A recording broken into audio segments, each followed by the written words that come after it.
Salut à tous et bienvenue dans le deuxième épisode de ton podcast hebdomadaire préféré, Débattons Foot.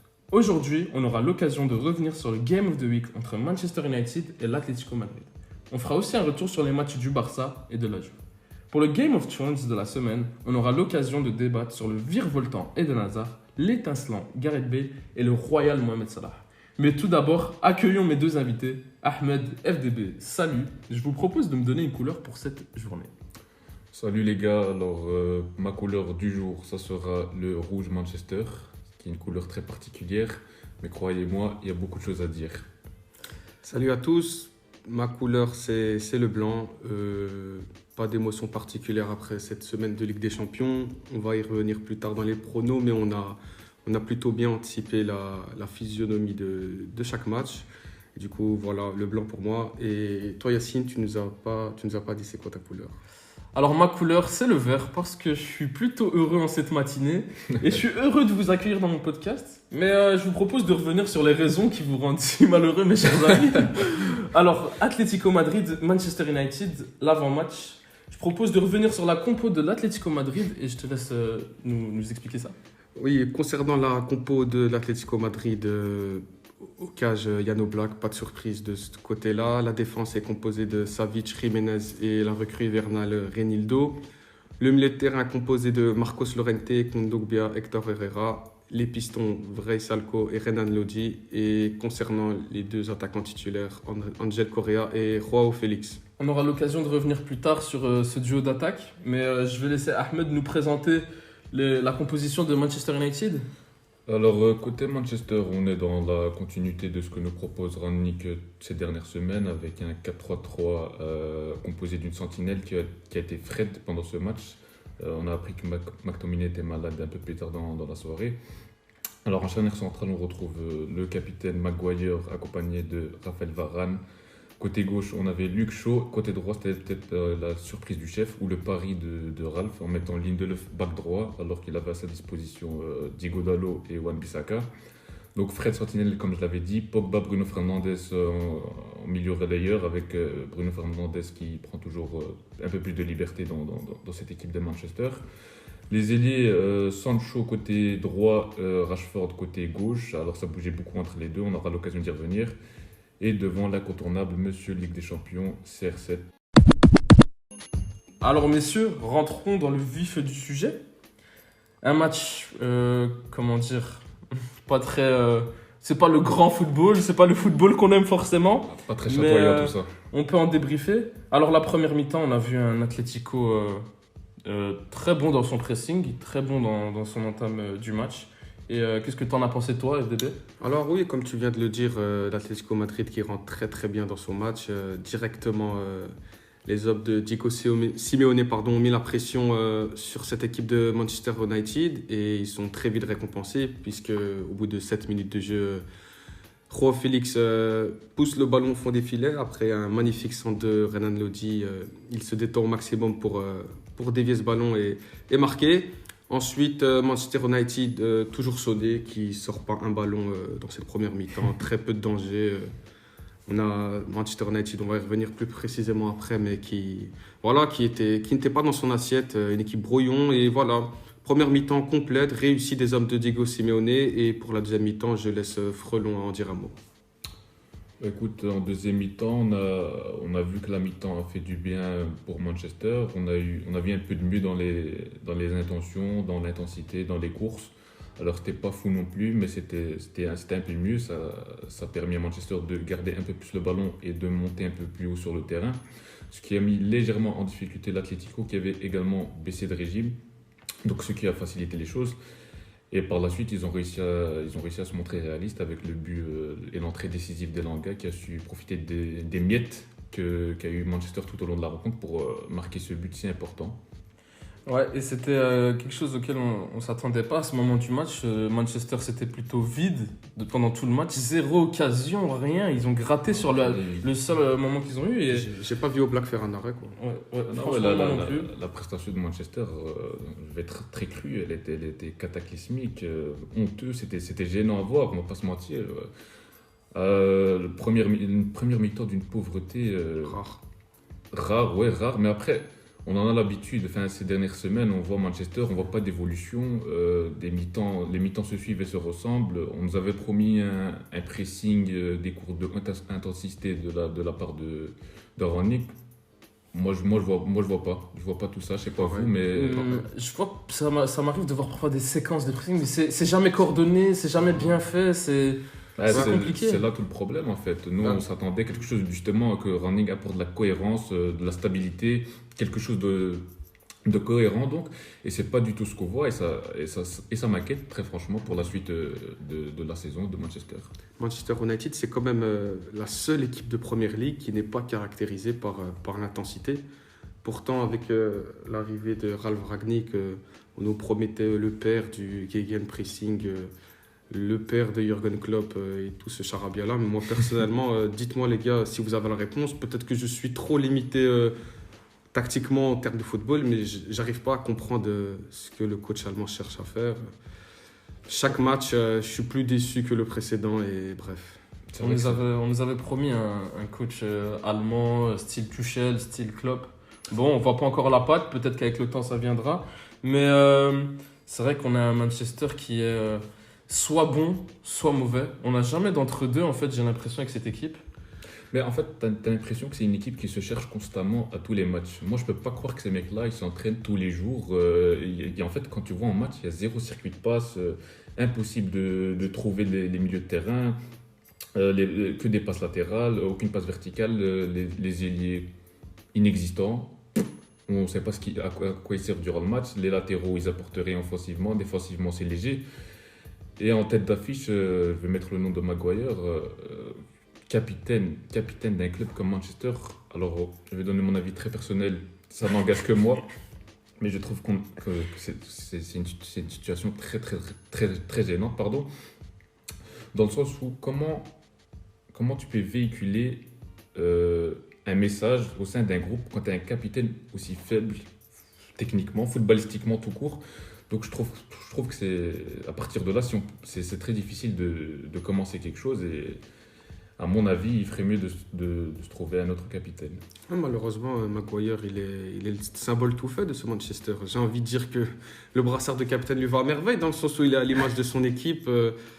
Ouais, c'est un autre débat. Est-ce que Maguire doit rendre son capitanat ou pas? Mais bon. Mais ils avanceront jamais s'ils restent dans cette configuration-là. C'est comme un peu dans l'effectif. Tant qu'ils joueront avec des joueurs comme Maguire, Fred, c'est des joueurs très limités. On voit leurs limites au haut niveau.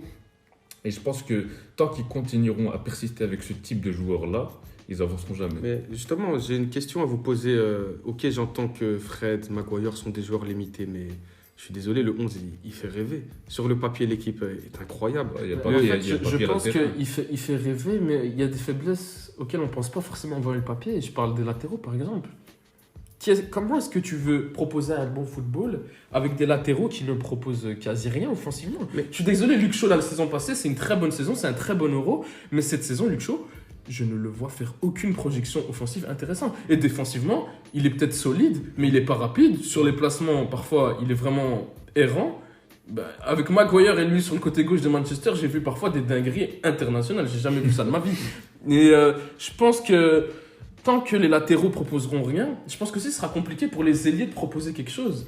Ok. Est-ce qu'on voit une équipe en Europe qui propose quelque chose au niveau ailier sans latéraux qui apporte ne serait-ce qu'un minimum quelque chose? Justement, c'est là où je veux en venir. J'entends très bien, les amis, tous vos arguments en ciblant tel ou tel joueur, mais personnellement, moi, je pense que c'est avant tout la faute du coach, parce que je veux bien entendre qu'il y a certains joueurs qui sous-performent, je suis tout à fait d'accord avec vous, mais j'ai déjà vu des équipes bien moins outillées que Manchester United proposer mieux.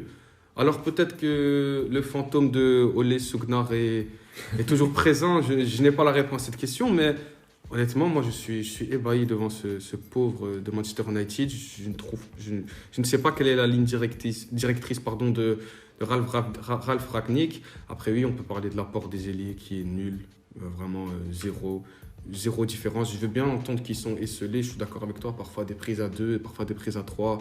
Mais j'ai vu zéro appel tranchant de Rashford, de Sancho pareil, zéro prise de balle intéressante. Le contraste avec un joueur comme Joao Félix, sérieusement, il est gênant. Du coup, voilà, je vais bien entendre que tactiquement, tout ce que vous voulez se limiter, je sais pas, mais bon, personnellement, Enfin, moi, j'ai. On peut s'interroger aussi, les entraîneurs se suivent et se succèdent, mais on voit aucun changement. Donc on peut aussi se poser la question sur le groupe qui a à disposition des entraîneurs à Manchester. Alors c'est sûr que les noms font rêver, certes, mais sur le terrain, c'est autre chose. Aucun joueur à son niveau. On voit à chaque match des approximations anormales pour des joueurs tous internationaux. C'est flagrant, ça. Donc à partir de là aussi, alors c'est pas que j'essaie de donner raison ou des excuses aux entraîneurs de Manchester, mais je pense aussi que c'est un facteur qu'il faut prendre en compte. Je sais pas ce que vous en pensez, mais Moi, j'ai une petite question pour vous. C'est est-ce qu'aujourd'hui à Manchester United, à part Cristiano Ronaldo et Raphaël Varane qui ont prouvé qu'ils étaient capables de faire partie d'équipes qui gagnent, est-ce qu'il y a un seul joueur, peut-être Pogba avec la France, mais Pogba avec Man U depuis la Juve, c'est cataclysmique dans les grands matchs. Est-ce qu'il y a un seul joueur qui a montré dans les grands matchs, que ce soit en Première Ligue ou en Ligue des Champions, quelque chose? Ben, si je peux te répondre, comment dire, au premier abord, j'aurais pas réfléchi de cette manière-là, parce que peut-être que je me trompe, je n'ai pas la réponse, mais je pense pas que c'est dû à, comment dire, je pense pas que c'est dû à. en fait, moi si je peux rebondir, excuse-moi de Pas de couper, souci. mais moi je pense que tous ces joueurs-là, Maguire, il m'a matrixé, Pogba, Bruno Fernandes, c'est des joueurs de talent, on reconnaît tous leur talent, mais quand tu es dans un collectif aussi, on a tous joué au foot, mais quand tu es dans un collectif aussi faible, aussi pauvre, c'est difficile de s'extirper de ça. En fait, la nullité, c'est contagieux. C'est un vrai. peu c'est comme dans tout. Ça s'applique reste un partout sport dans la vie. collectif. Ça reste un sport collectif et c'est difficile toujours de se sublimer pour porter 11 joueurs avec toi. Et donc, je pense qu'on est peut-être un peu trop dur avec eux parce qu'on leur demande trop. Et ils peuvent pas tuer le match tout seul.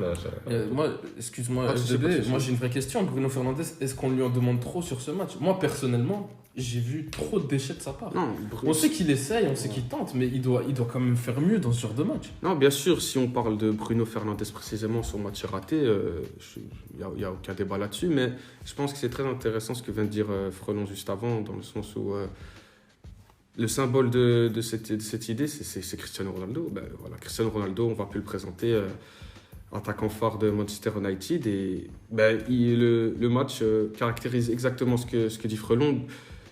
Une équipe pauvre, un Cristiano Ronaldo malheureusement qui fait ce qu'il peut. J'ai vu des bons décrochages, il a été juste techniquement, mais ça reste un sport collectif. Il ne peut pas prendre la balle et dribbler tout le terrain ou tirer à 50 mètres et marquer. Ouais, mais en fait, c'est ça. Tu as l'impression qu'ils attendent tous un exploit individuel de l'un ou l'autre. Ils se Exactement. regardent, ils attendent que quelqu'un déclenche quelque chose, mais collectivement, ils déclenchent rien. Ouais, voilà. C'est là où j'ai très bonne intervention. C'est aussi, je pense qu'il y a un facteur mental.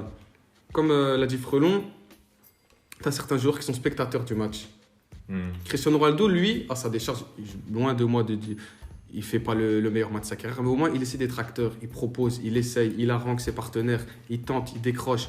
Tout n'est pas parfait, mais voilà, il y a de l'activité. Je suis désolé, mais Jadon Sancho, j'ai l'impression qu'il était assis à côté de moi dans le canapé, à regarder le match et à analyser le positionnement des autres. C'est là où je les attends. C'est bien sûr que c'est un marasme collectif, que c'est dur de se mettre en évidence, mais il manque cette personnalité, voilà, un peu ce ras-le-bol général et qui normalement devrait venir du capitaine Harry Maguire, mais tellement ce match sont mauvais que personne ne peut le prendre au sérieux. Voilà. Moi j'ai une petite question pour vous. Je vais encore revenir sur Luke Shaw. Est-ce que vous T'adores pensez pas qu'un Alex Telles que j'ai vu rentrer quelques minutes a proposé offensivement des choses vraiment intéressantes? À un moment, il fait un dribble intéressant, il provoque des centres, il tente des choses offensivement et je trouve que ça aide justement souvent le côté gauche à Manu quand il est titulaire à créer. Quand il est titulaire, je trouve que Sancho est meilleur par exemple. C'est vrai qu'Alex Telles, je sais plus si c'était sous l'ère Carrick ou Olé, il avait livré quelques bonnes prestations. Il a commencé sous Carrick il avait montré des belles choses, il apportait beaucoup offensivement, c'est vrai. Alors peut-être que Shaw a un totem d'immunité à Manchester, c'est fort possible aussi. Voilà, un Anglais international aussi, ça compte.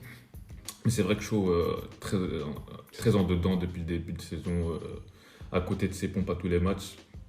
Donc c'est vrai qu'on pourrait s'interroger aussi sur l'utilisation d'Alex Telles. Mais j'aimerais aussi revenir, si vous me permettez, sur la prestation de Raphaël Varane. Je sais pas ce que vous en avez pensé, vous, mais moi, franchement, très très déçu. Très déçu par sa prestation. Alors ok, jouer à côté de Maguire, c'est pas facile. La nullité, c'est contagieux, comme je le dis. Mais j'attends mieux d'un joueur qui faisait partie certainement des meilleurs défenseurs du monde il y a de ça quelques années, peut-être quelques mois. J'ai vu Varane très très fébrile, des prises de balles hasardeuses. Il essayait de proposer quelque chose avec ses pieds, lui qui a généralement des bons pieds pour pouvoir relancer, trouver une passe dans l'intervalle, trouver ses milieux de terrain, renverser le jeu. Et il a été très très hasardeux, des passes ratées, il dégageait aucune sérénité, à l'image de Maguire. On avait l'impression qu'on avait deux Maguire l'un à côté de l'autre. Ouais. Et ouais, du coup, c'est fortement handicapant. Quand tu sais que Manchester, ils ont investi 50 millions cet été pour justement solidifier leur charnière centrale, pour l'instant, le pari est raté. Je suis d'accord avec toi. Et Raphaël Ouais, voilà, Varane, pour compléter sur Raphaël Varane, je pense que nous trois, on est bien placés pour parler de ce joueur. On l'a vu évoluer au Real Madrid pendant plusieurs années. Taulier, très très grand défenseur. Oui, il y a toujours eu la légende de Raphaël Varane sans Ramos. C'est compliqué, chacun a son avis. Mais en fait, c'est simple, je ne reconnais pas le Raphaël Varane que j'ai admiré toutes ces années. La question que je pose maintenant, c'est est-ce que c'est vraiment une légende? Non, Non, moi je suis pas d'accord avec Ouais, cette théorie moi parce que il suffit de regarder on est en équipe de France, par voilà, en exemple. équipe Il a de gagné la France, Coupe du Monde. voilà, on a vu des prestations pas trop. Raphaël Il était Varane, capable de prendre le lead d'une Ouais. défense. Ouais. Alors, je sais pas ce qui bloque Manchester. Voilà, moi j'ai le facteur Maguire. Je peux comprendre. Mais enfin voilà, moi Voilà. je trouve pas que cet argument de Ramos, Varane seul, c'est pas le joueur que c'est. Ouais, bien sûr. C'est pas le meilleur, mais j'ai l'impression que Varane, quand il n'a pas un défenseur à côté de lui très performant, il sait pas lui-même être aussi performant qu'il est d'habitude. J'ai l'impression qu'il a besoin d'avoir en complément un défenseur qui est Voilà. très fort aussi en fait. En fait, personnellement, j'ai jamais été fan de cette idée-là de dire que Varane, s'il n'a pas un taulier à côté de lui en difficulté, c'est peut-être vrai. Juste que moi, personnellement, j'aime pas cette idée-là parce qu'il nous l'a prouvé en équipe de France à la Coupe du Monde, c'était le patron quand même. Alors oui, à Madrid, certains matchs où il est passé à côté sans Sergio Ramos. Là, son début de saison avec Manchester United est raté, des petits pépins physiques, etc. Bon, j'ai pas envie de le tuer sur la place publique après 6 mois compliqués dans un Manchester United qui ressemble à rien. J'attendrai avant de faire un constat sur est-ce que Varane est si fort que ça. Je pense pas que c'est une question pertinente à l'heure actuelle, mais voilà, juste pour revenir sur le match, même un Varane justement on attend dans ce genre de match habitué des grands rendez-vous, si même lui il est aussi imprécis et il manque de leadership et voilà, il est mauvais tout simplement, c'est compliqué. Il y a un vrai problème collectif à Manchester United. Mais c'est un problème qui dure en fait. c'est récurrent. C'est ça qu'il faut relever en fait, parce que quand tu as des joueurs, il y a plusieurs joueurs vainqueurs de la Ligue des Champions dans cette équipe, tu as l'impression qu'ils jouent tous leur premier match de Ligue des Champions quand tu les vois leurs prestations de mercredi. Voilà, c'était une prestation indigne des joueurs de leur niveau. J'ai l'impression que certains joueurs de Manchester étaient terrorisés. C'était complètement tétanisé en fait. Exactement. Pour revenir sur Raphaël Varane, loin de moi de vouloir taper dessus, mais d'habitude c'est un joueur ami avec le ballon et comme l'a dit Frelon plus tôt, non. Il était mauvais à la relance, pas à l'aise. Et d'ailleurs, c'est caractérisé par tout le reste de l'équipe. J'ai pas vu un joueur, à part Cristiano Ronaldo, il a fait ce qu'il a pu, mais j'ai vu personne prendre des initiatives et voilà, faire évoluer son équipe dans le bon sens. C'était un match très compliqué pour Manchester United. Je vous propose ici de revenir sur la prestation de l'Atlético. On a vu une très bonne première mi-temps. On a vu peut-être la meilleure mi-temps de l'Atlético sur cette saison. Et moi, j'ai envie de vous demander, est-ce que l'Atlético, ce début de match, il n'est pas dû au bon duo d'attaque choisi par Simeone? Atlético Madrid, moi je pense qu'ils peuvent sortir frustrés après ce match. Clairement, ils ont laissé une belle occasion de prendre une bonne avance avant le match retour. Oui, la première mi-temps, elle est très bonne. Enfin, elle est bonne, je dirais plutôt très bonne. J'ai déjà vu comme un Atlético Madrid plus performant que ça, mais voilà, un bon Atlético Madrid avec des intentions. C'est ça qu'on reproche parfois à Diego Simeone, qui est peut-être un peu trop minimaliste. Mais là, on a vu une équipe qui presse, une équipe qui jouait le coup à fond, qui a beaucoup insisté sur le côté gauche, le côté de Lindelof. Et deuxième mi-temps, le choix de Simeone peut être discutable, mais ils ont endormi le match et honnêtement, pendant 80 minutes, Manchester United n'était pas dangereux. Mais bon, la Ligue des Champions, c'est la compétition des deux surfaces. Une seule erreur, Reinildo qui rate son tacle et il le paye cash. Je dirais pas que c'est cruel parce qu'ils n'ont pas non plus dominé outrageusement le match, mais ils ont fait le match qu'il fallait pour se mettre à l'abri. Et malheureusement, une erreur, ça s'est payé cash. En fait, ils ont fait le match idéal pour annuler Manchester, en fait. Et ils ont commencé en bloc haut, ils ont été chercher les joueurs de Manchester, très proches du porteur du ballon, souvent à des prises à 2, à 3, aucune solution pour les joueurs de Manchester de ressortir. Donc quand tu as un collectif aussi faible côté Manchester, c'était du pain béni pour l'Atlético qui a mis l'intensité qu'il fallait, qui a récupéré les ballons hauts. Alors quand tu récupères le ballon haut, l'avantage c'est que tu n'as plus que quelques mètres à faire pour arriver au but adverse et ça facilitait les choses. En témoigne l'action sur le but en fait. Il y a un ballon récupéré au côté gauche, le centre vient, Félix à la conclusion. Magnifique but. Super but. Et je pense aussi on peut revenir sur la grande prestation des milieux de terrain avec particulièrement Kondogbia. Ouais, voilà, mention spéciale Kondogbia qui a fait un très très grand match, qui a remporté son duel à distance avec Pogba. Il lui a laissé aucune liberté, toujours proche de l'homme, très juste dans ses interventions, gros volume de jeu. Franchement, je ne m'attendais pas de voir un Kondogbia à ce niveau-là. C'était une très belle surprise, bien sentie de Diego Simeone. De très belles remontées de balles aussi. Il a gagné beaucoup de mètres pour son équipe. Kondogbia, parfois on oublie que c'est aussi un joueur technique, c'est un joueur à l'aise avec le ballon. C'est pas qu'un 6 qui récupère des ballons et qui impose son physique. Voilà, c'est à l'image du milieu de terrain qui a dominé celui de Manchester United. De manière générale, on va dire que tous les joueurs de l'Atlético Madrid ont fait leur devoir, ils ont fait ce qu'il fallait pour mettre en difficulté cette pauvre équipe de Manchester United. Mais bon, comme je l'ai dit plus tôt, ils sortent quand même du match avec un 1-1, il te reste à faire. Ils ont touché 2 fois la barre, même si Griezmann était hors jeu. Ce match aurait pu tourner dans leur sens et ils auraient pu largement se mettre à l'abri. Ouais, c'est ce qu'on peut se dire après ce match. Moi, j'ai envie de revenir sur le duo d'attaque, Félix-Correa. Ça a bien fonctionné, on a vu un grand João Félix, vraiment homme du match. Est-ce que vous pensez qu'un Luis Suarez, un Matheus Cunha ou un Griezmann, ça aurait été mieux ou pas? Moi, je pense que déjà, sur le choix de Diego Simeone de titulariser les deux, c'est cohérent quand tu... ça s'est vérifié dès les premières minutes de jeu. L'Atlético Madrid est venu pour presser, est venu pour mettre de l'intensité, faire des courses. Et voilà, João Félix, ce n'est pas le meilleur presseur du monde, mais il fait ses devoirs. Correa, c'est un joueur avec beaucoup d'activité, gros volume de jeu, un joueur qui ne rechigne jamais à la tâche. Voilà, un joueur typé Diego Simeone. Et donc voilà, pour moi, choix logique de mettre João Félix et Correa. Et voilà, Luis Suarez, je ne pense pas qu'il était pertinent dans ce match. D'ailleurs, il n'est même pas rentré du tout, même pas une minute de jeu. Il a préféré faire entrer Antoine Griezmann qui revenait de blessure pour lui donner des minutes. Du coup, voilà, pour moi, choix logique de Diego Simeone. Après avoir les deux attaquants de l'Atlético Madrid, c'est tout un débat. Ils ont tellement de joueurs, tellement de profils différents que voilà. Ça manque de continuité à mon sens. J'aimerais qu'il installe un peu plus João Félix, mais bon, ça c'est un autre débat. Ouais, mais sur les deux, là, voilà. C'est ce que j'allais dire. En fait, João Félix, c'est l'exemple type de la gestion des attaquants de Simeone. Et quand tu vois l'ensemble de la carrière de João Félix à l'Atlético, c'est les montagnes russes. Il joue un match sur 3. Entre les blessures, évidemment, c'est pas évident. Mais même Simeone, il a beaucoup mis de côté. Et là, il répond. C'était une opportunité de se montrer. Il a répondu présent. Très beau match. Il a fait étalage de toute sa palette technique.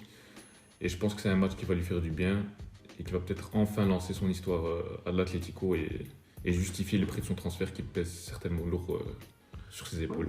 João Félix, c'est un joueur qui, comment dire, comme l'a dit Frelon, avec son passage à Atlético Madrid, c'est beaucoup de montagnes russes. Mais le problème, encore une fois, on revient dessus, c'est la continuité. Le problème, personnellement, le souci que j'ai avec Diego Simeone, c'est qu'il a décidé de ne pas choisir. Il n'a, depuis plusieurs saisons, depuis qu'il a pléthore d'attaquants dans son effectif, il n'y a aucun duo clair. Il n'y a pas de hiérarchie, le duo il n'y a pas de hiérarchie. Il change en fonction des matchs. Là, João Félix, il va nous faire une très belle performance. Le duo a Correa va marcher. Je suis persuadé non, mais on n'est pas à l'abri que le prochain match, on a un Correa ou un João Félix sur le banc. Alors pourtant que la logique des choses voudrait qu'ils enchaînent un peu de continuité. En plus, voilà, c'est deux joueurs jeunes qui peuvent représenter l'avenir du club. Après, à sa décharge, c'est vrai que c'est pas facile de gérer 6 attaquants comme ceux que l'Atlético Madrid a, entre les statuts de chacun, la situation contractuelle de chacun, le talent.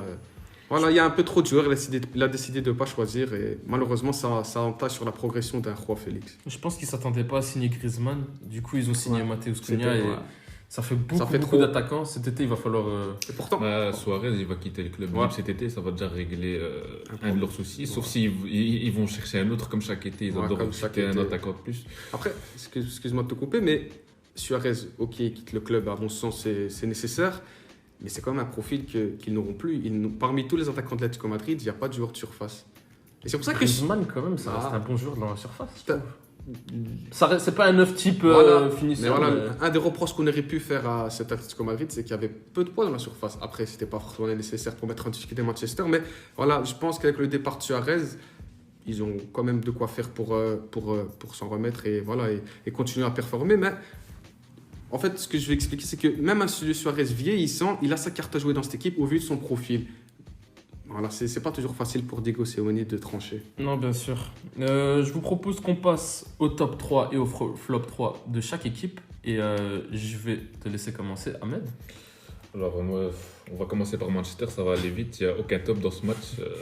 Désolé, la- je mets à mal ton émission, mais je suis désolé. Moi, ce que j'ai vu, ouais, c'était gênant, quoi. J'avais ma place sur le terrain. Je sais pas si. Ouais, Bon, la je sais pas vérité, si t'as- ouais, pas top. Allez, j'ai quand même envie de mettre en relief la prestation de Cristiano Ronaldo. Bien sûr, j'attends mieux de lui, mais je trouve qu'il a fait ce qu'il a pu. Il y a une image qui a tourné sur les réseaux sociaux où il est seul dans la surface face à 6 joueurs de l'Atlético Madrid. Comme on a dit, c'est un sport collectif, c'est dur d'être exigeant avec lui. C'est dur de lui en vouloir, il a fait ce qu'il a pu. Et voilà, je dirais pas que c'est un top, mais quand même, Elanga, il a fait son entrée. Il permet à Manchester United de respirer. Ouais, je dirais que Le but de je dirais l'espoir. plutôt que c'est l'homme du résultat plutôt Voilà, qu'autre chose, quoi. Comme je dis, c'est pas un top, c'est juste pour voilà, le mettre en avant. Ouais, je suis assez d'accord. Et pour moi, ça reste que mon avis personnel, mais je vois pas qu'est-ce que Cristiano Ronaldo peut faire de plus sur ce match. Connaissant son rôle à Manchester United, Je suis d'accord. qu'est-ce qu'on peut lui demander plus? Est-ce qu'il fait une erreur technique? Moi, J'en ai pas vu franchement, clairement sur le match. Est-ce qu'il fait une erreur au niveau de ses remises? Non. Sur le but, il fait la remise qu'il faut. Et le problème, c'est qu'il manque de la Il manque de coordination à soutien, côté. il manque de projection. Ça revient au problème collectif dont on a discuté plus tôt. Mais voilà, Cristiano Ronaldo seul face à 8 joueurs, qu'est-ce que tu veux qu'il fasse? À côté, ça Sancho et Rashford qui prennent zéro initiative. Mais bon, un Bruno brouillon, un Pogba nul. Voilà. Ouais, du coup, on peut en revenir dans les flops. Hein. Pour moi, perso. On va avoir des flops de Manchester United, désolé de te couper, mais bon. Voilà, pour les tops, c'était rapide. Pour les flops, si vraiment on peut faire long, parce qu'on peut mettre tous les joueurs dans les flops, Ah, quasiment. ils peuvent tous y figurer. À ça, part c'est peut-être sûr. De Gea qui peut rien faire sur le but, mais c'est tout. Sinon, après, voilà, on a dit CR7, il a fait ce qu'il a pu, et Langa l'entrée qu'il fallait, mais tout le reste, pour moi, tout le reste, c'est des flops. On n'a pas eu l'occasion de revenir sur Pogba. Hein. Pogba, il se fait manger. Mais il se fait manger par Il sort à la 60e minute, un match à oublier pour lui. Ouais. Mais je trouve que ça fait beaucoup en Ligue des Champions. C'est pas la dernière fois qu'on a vu Pogba performer en Ligue des Champions? Ah, c'est quoi la dernière fois que tu as vu Pogba enchaîner avec Manchester? C'est ça ou c'est la question? Moi, ça fait longtemps que je n'ai pas vu Pogba à son vrai niveau, il y a quelques coups d'éclat. C'est le premier match avec Ragnick qui nous a rappelé à quel point c'était un bon joueur, mais voilà, c'est par Ah, séquence. il était bien Il est revenu. bien revenu, mais bon, Pogba, c'est ça son histoire avec Manchester, c'est des coups d'éclat, mais de manière générale, on est tous déçus, quoi. Ouais. Mais du Bon. coup, c'est quoi vos deux derniers flops? Mais dans les flops de Ouais, Manchester, bah, voilà, Aucune obligé de surprise parler de pour Maguire. moi. Maguire, On peut parler de Varane c'est aussi. le capitaine du bateau, Voilà. quoi. Et j'avais envie aussi de parler de Bruno Fernandes. Personnellement, c'est un joueur que j'apprécie beaucoup. Mais... Après, il finit quand même avec une passe décisive. Peut-être la patte des grands, on peut dire. Il met la passe qu'il faut à Elanga, mais bon. Un match Ouais. brouillon. Voilà. Elle est quand même parfaite, sa passe. Ouais, voilà, Faut c'est le ça. souligner. En Mais fait, sinon, ouais, on attendait de Bruno, comme on connaît le rôle qu'il a à Manchester depuis qu'il est arrivé, c'est peut-être un des seuls joueurs qui est arrivé à tirer vers le haut le 11 qu'il y avait de Manchester. Et c'est vrai que sur ce match, il n'a pas su le faire. Il a été pris à la gorge, aussi beaucoup de déchets techniques. Et du coup, enfin, voilà, c'était déjà très, très compliqué pour Manchester. Ok. Et on va revenir sur l'Atlético Madrid. Un petit top 3. Ah, Je ouais. pense qu'il y a un nom qui se dégage clairement. Mon top 3, bien sûr, on en a parlé plus tôt. Roi Félix qui a gagné des points. Kondogbia qui a été exceptionnel. J'ai vraiment bien aimé son match, comme l'avait décrit plus tôt Frelon. Et j'ai bien aimé aussi Renan Lodi, sur sa passe décisive est magnifique. Beaucoup d'activités, surtout en première mi-temps sur le côté gauche. Et voilà, un bon match de Renan Lodi de manière générale qui remplaçait Carrasco qui est suspendu pour 3 matchs si je ne me trompe pas. Ouais, je suis assez d'accord avec tes étapes. J'aurais juste rajouté Savic. Je trouve très solide sur ses interventions. Il se fait jamais Dans prendre. la surface, il est un joueur. Il est très très fort. Et toi, Ahmed? Non, moi c'est pareil que FDB. À mon avis, c'est le trio de joueurs qui ont le plus brillé durant ce match. Rien de plus à ajouter. Ok. Et le flop. Il n'y a pas vraiment de flop, je pense. À Non, Atletico, moi, hein. Flop, peut-être que flop c'est un peu méchant, mais moi, Yann Oblak, je suis la désolé. tâche, ouais, petite tâche Après, voilà, noire, c'est peut-être un peu un coup de gueule sur sa saison de manière générale qui, cette année, Oblak est mauvais, il faut mettre les plats dans le pied. Et oui, je ne suis pas gardien expert, on peut m'expliquer que ça reste un face-à-face et que c'est de la loterie ou que c'est avantage à l'attaquant, mais je trouve que sa gestion, son placement sur le but d'Elanga est désastreuse. Il sort peut-être pas assez il vite. sort pas vraiment. En Ouais, fait. Il sort, mais il il est sort pas. décalé, j'ai l'impression qu'il s'est mal placé par rapport au but derrière lui. Il laisse la porte ouverte à Elanga qui a marqué, qui a juste filé le ballon sur. Ouais, il à met côté. pas. Il est pas rassurant, on va dire. Elanga, il met pas la frappe du siècle. Ah non, Moi, je loin de trouve, là. Il pousse plus le ballon qu'autre chose et je trouve même pas que son ballon il était si bien placé que ça. Ah. C'est surtout le positionnement de De Oblak, Oblak. comme En t'as fait, dit, c'est un qui- ballon qui, visuellement, on a l'impression qu'il est arrêtable. C'est ça que. Voilà. Parce que voilà, c'est la compétition des champions, comme j'ai dit plus tôt. La compétition des deux surfaces, et quand tu as un gardien aussi fébrile qu'Oblak cette année, ça risque d'être compliqué pour Atletico cette année. Je pense qu'Oblak, il s'était mal situé dans sa tête vis-à-vis Ouais. du but. Je pense que c'est pour ça qu'il était placé comme ça. Mais enfin, bref, on va revenir sur nos pronos de la semaine passée. Chelsea-Lille, c'était 2-0. On avait Ahmed qui avait pronostiqué 3-0 pour Chelsea. Ouais, je sais Pas pensé, loin, ouais. Pas loin. Et les Yacine et FDB, écoutez, Les grands on s'est pas gagnants. trompé. Hein. Les 2-0, on Les l'a Yacine. vu. Ensuite, Manchester United, Atlético Madrid. Yacine avait pronostiqué, FDB, excusez-moi, avait pronostiqué 2-2. J'étais pas loin Bon, aussi. on n'était pas loin Bon non résultat, plus. mais pas le score exact. Ahmed avait pronostiqué 3-1 pour Manchester United. Ah, Grand j'étais optimiste. complètement à côté de mes propos. Et moi, le grand gagnant de cette journée prono, Mais t'as j'avais fait du 100%, pronostiqué toi. exactement 1-1. Curly, pour, le grand gagnant de cette le première génie session du chrono. jour. Ah, je- Applaudissements pour Bravo ce à premier Caroline. gagnant. Merci. J'aurais dû me lancer dans les paris sportifs, mais on va éviter ça. On va revenir sur les autres, deux autres rencontres sur lesquelles on a mis, qu'on a souligné. Donc Villarreal-Juve. Qu'est-ce que vous en avez pensé? Vas-y, Ouais, je je te peux laisse commencer. débuter. Villarreal Juve 1. C'est un match que personnellement j'aime bien parce que contrairement à celui de Manchester United, les deux lignes directrices des équipes est claires. On a un Juventus de Turin, l'équipe d'Allegri, plan de jeu très clair, un bloc assez bas et partir en contre et profiter des exploits individuels de Dusan Vlahovic face à une équipe de Villarreal qui est séduisante en Liga cette année, qui produit du jeu, qui fige le jeu de manière générale. Peut-être un peu trop selon certains, mais voilà. Et début de match parfait de la Juventus, 34 secondes de jeu, premier but de Dusan Vlahovic pour sa première titularisation en Ligue des Champions, ouais, magnifique. Avec la Juventus, on pouvait se dire le scénario parfait pour la Juventus. Et donc voilà, première mi-temps, on va dire réussi des hommes d'Allegri, même s'ils n'ont pas été très dangereux, mais bon, ils ont fait le plan de jeu était correct, et en deuxième mi-temps, ils ont un peu trop reculé à mon goût, et voilà, les efforts de Villarreal ont fini par payer. Une erreur malheureusement de Matthijs de Ligt qui laisse Parejo partir dans son dos, et score logique selon moi au final, un partout, mérité au vu de la physionomie du match, même si la Juve a moins proposé, ils n'ont jamais été débordés par Villarreal. Ouais, et quel but. Moi, je voulais juste revenir sur le but de Dusan Vlahovic. Je trouve incroyable. Ouais. Quel but de grand attaquant, mauvais pied. C'est magnifique. C'est Franchement, magnifique. ouais, but de grande classe, pas facile à réaliser, dos au but, contre le poitrine si je me souviens Oui. bien, il se retourne, mauvais pied, il trouve l'angle parfait, ras du sol, Inarrêtable. ras du poteau, ouais, franchement. Il justifie son prix sur ce genre d'action. Action Ligue des Champions. Voilà. je dirais. Pour revenir un peu sur la performance de Dusan Vlahovic, il a optimisé le peu de ballons qu'il avait, surtout en première période, parce qu'en deuxième mi-temps, on l'a vu baisser en régime, mais bon, c'est logique au vu des nombreux efforts qu'il a fournis en première mi-temps. En deuxième mi-temps, il a commencé à perdre ses duels avec Raúl Albiol et Pau Torres, mais bon, il était tellement esselé qu'on ne peut pas lui en vouloir. Mais en première mi-temps, j'ai vraiment bien apprécié sa performance, déjà son but qui est exceptionnel. J'ai trouvé très bon dos au but, il a permis à la Juventus de remonter le ballon, de tenter quelques coups en contre. À un moment, il met une belle remise en retrait à Locatelli, si je ne me trompe pas, après un bon travail dans la surface. Du coup, voilà, première titularisation Ligue des Champions réussie pour Dusan Vlahovic. Mais bon, une partie de moi reste frustrée quand je vois un tel attaquant jouer à 40 mètres du but adverse. C'est compliqué. Ouais, là. c'est Mais il le fait bien. quand Mais même. il le fait bien, ouais. Ouais, je sais que tu voulais revenir sur un petit point. Danuma. Ah ouais, Danjuma. Alors voilà, moi personnellement, je suis très frustré par le positionnement de Danjuma.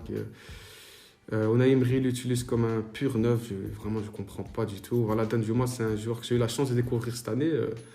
avec son transfert à Villarreal et notamment son match face au Real Madrid où je l'ai trouvé exceptionnel.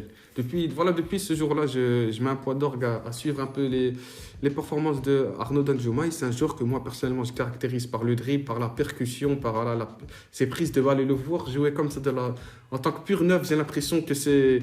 On gâche son talent Ouais, c'est ça, Ouais, son talent est complètement, bridé. en fait, On joue comme si c'était Olivier Giroud, il est au milieu de la surface à côté de Bonucci, de Ligt, il ne va pas prendre un ballon de la tête, je ne comprends pas. Et le peu de fois où il a débordé sur le côté gauche, tu vois directement qu'il peut amener du danger. Du coup, voilà, je voulais préciser que, voilà, je ne sais pas ce que vous en pensez, mais moi, le positionnement de Danjuma m'horrifie personnellement. Ouais, complètement d'accord avec toi, pas grand chose à ajouter. Après, c'est les entraîneurs, ils ont tous leurs idées bien en tête et quand ils ont une idée, ils la lâchent pas. Donc, il faut croire qu'il sait ce qu'il fait.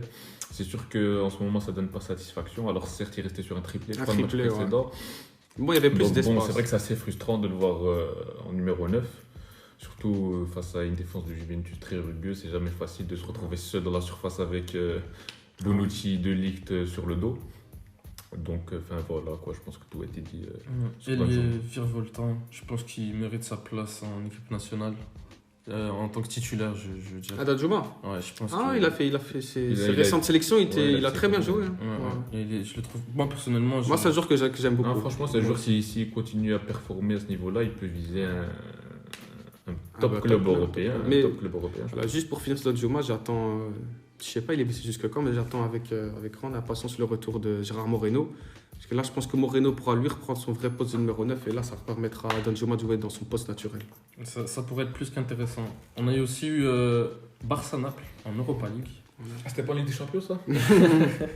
C'est un très grand match d'Europa League. Un beau match, un match qui avait une allure de finale d'Europa League ou même de huitième de finale de Champions League. Même dans le contenu, c'était un contenu de Champions League. Non, c'est pas par hasard si on a décidé de choisir, de parler de ce match. Barça qui est sur la continuité de ses dernières performances, le travail de Xavi commence à payer. Un Barça vraiment agréable à voir jouer, beaucoup d'occasions, beaucoup de projections. En fait, le Barça profite tellement de son mercato hivernal, personnellement je trouve ça hallucinant. Les joueurs performent directement. Un Adama Traoré qui est, je crois, déjà à 4 passes décisives depuis son arrivée, un penalty provoqué, un Aubameyang qui, dès qu'il est installé, enfile les buts. Un Ferran Torres parfois un peu brouillon, mais qui a une bonne activité, qui a déjà, je crois, 2 buts et 3 passes décisives. C'est là où je voulais tirer mon chapeau à la direction du Barça, c'est qu'ils ont très bien recruté.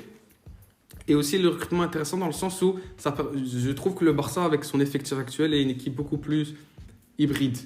Le Barça maintenant, on les a vu marquer des buts en contre, notamment le but de Jordi Alba, avec un magnifique travail d'Aubameyang et d'Adama Traoré, quelque chose qui il y a quelques mois était impensable de voir le Barça mettre un but en contre-attaque. Ils n'avaient pas les joueurs pour.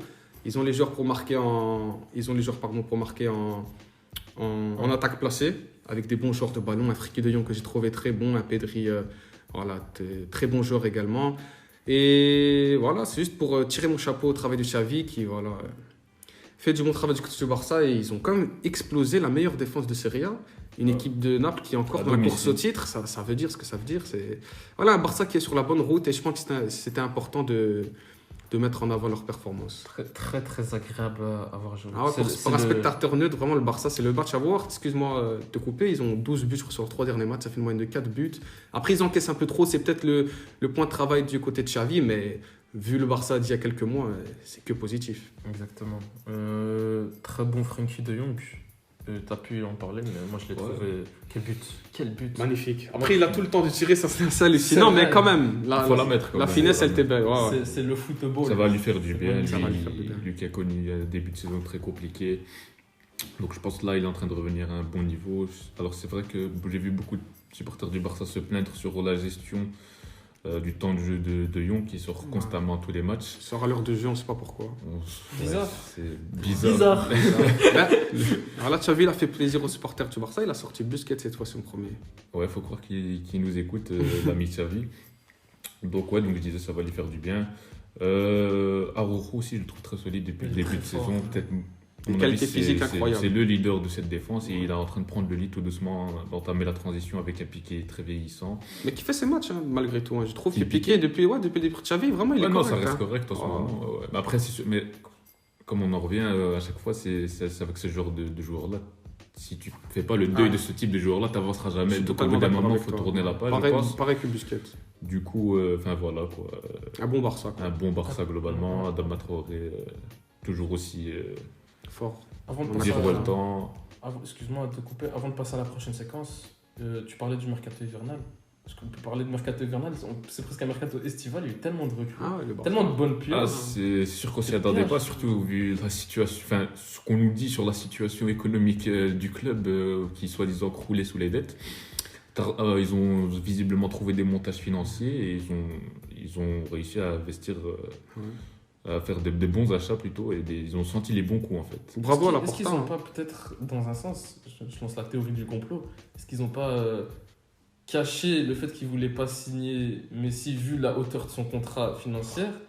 Je pense pas, mais est-ce qu'ils voulaient Je pense pas. pas... La vérité, je pense que le Barça, en juin passé, c'est tellement dans une situation compliquée. S'ils auraient pu garder Messi, ils l'auraient gardé.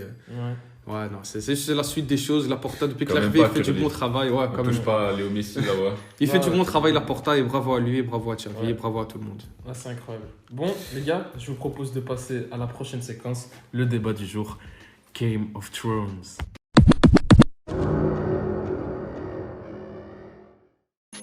Bienvenue dans Game of Thrones. Alors aujourd'hui, on débat sur 3 joueurs légendaires de la Première Ligue, Eden Hazard, Gareth Bale et Mohamed Salah. D'un côté, le roi belge, de l'autre, le virevoltant, l'homme le plus rapide du monde à une certaine époque, Gareth Bale, et le roi d'Égypte, le seul, l'unique. Alors, qui vous mettez en titulaire, qui vous mettez en remplaçant et qui vous évincez du club? Oui, je mets un point important à cette étape. Il va falloir Alors, trancher. ça va être difficile et je vais laisser Très difficile. FDB commencer avec la présentation d'Eden Hazard. Voilà. Du coup, moi, j'ai la chance de présenter Eden Hazard, un joueur qu'on connaît tous. Du coup, Eden Hazard joue ses premières minutes en Ligue 1 le 24 novembre 2007, le début de sa carrière professionnelle, alors qu'il est âgé seulement de 16 ans et 10 mois. Très vite, les supporters de Lille et la Ligue 1 en général s'aperçoivent qu'on a accès tout simplement à un phénomène. Il est très vite remarqué, 2 fois élu meilleur espoir du championnat. Ensuite, il confirme rapidement meilleur joueur de Ligue 1 à 2 reprises également. Et très vite, voilà, les plus grands clubs d'Europe se mettent, s'intéressent à lui. Et Chelsea ne s'y trompe pas, puisque le 28 mai 2012, le club londonien paye. Le transfert est évalué à 40 millions d'euros. 40 millions d'euros. Ça, C'est ouais. le transfert du siècle. Hein. Ouais. À 40 millions d'euros, chacun fera son avis si c'est un bon coup, mais bon, je pense qu'on est tous d'accord là-dessus. Et voilà, Eden Hazard à Chelsea, la confirmation, il casse tout. Des grandes saisons en Première Ligue, un niveau de jeu incroyable, caractérisé par sa qualité de dribble, sa qualité de percussion. Il met tout simplement l'Angleterre à ses pieds. Et puis pour finalement le point d'or, qui était censé être le point d'or de sa carrière, un transfert au Real Madrid en fin 2019. Et malheureusement, on connaît la suite. Pour l'instant, on peut caractériser ça par un échec.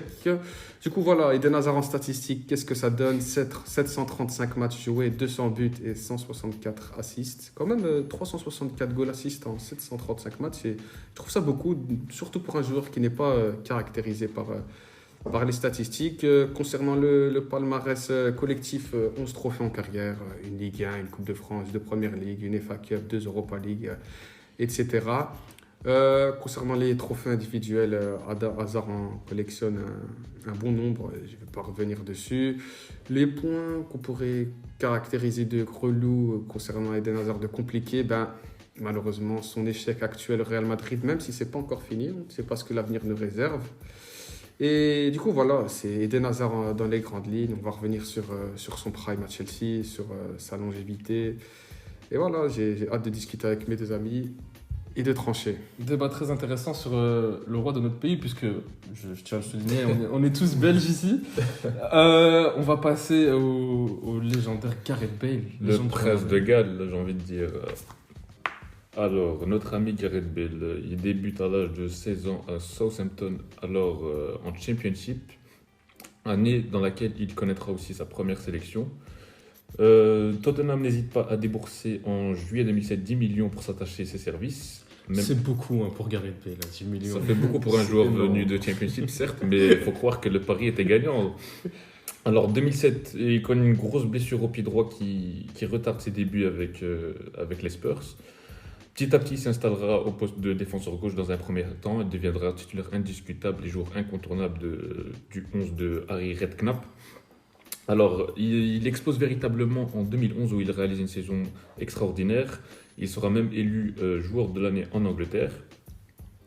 C'est à la suite de l'année 2012 où Van der Vaart quitte le club. Il prendra donc le fameux numéro 11 et l'entraîneur André Villas-Boas aura la merveilleuse idée de le faire monter d'un cran et il jouera au poste d'ailier droit.